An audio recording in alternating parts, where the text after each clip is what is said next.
बाळासाहेब आमचं दैवत आहे। आज मुंबईमध्ये मराठा माणूस बाळासाहेबांच्यामुळेच स्थायिक आहे। सेना नाही तर मराठी माणूसच नाहीये। हे जे सरकार आले ना, तेव्हापासून एवढी महागाई वाढली, गोरगरिबाला जगणं फार मुश्किल झालेलं आहे।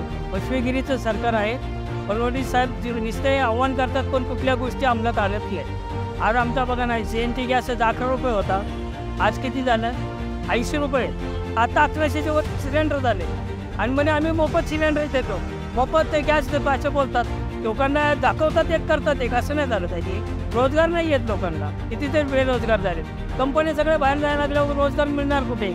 कितीतरी शेतकरी आत्महत्या करत असतील तर म्हणून, कितीतरी कर्जबाजारी आहेत। गोरगरिबावर फार अन्याय होत। घर फोडलं त्याचं प्रायश्चित्त त्यांना मिळेलच आजच्या उद्या। जे केले त्यांच्या पण मनात दुःख आहे की आपण चुकीची कामं केलेत, पण लोक ओपनली काय बोलू शकत नाही। हा मोठा प्रॉब्लेम आहे। कोणी काय बोलणं केलं का त्याच्यामध्ये ईडी लावा, दबाव आणा, हेच चाललं म्हणजे हुकुमशाही झालं ना।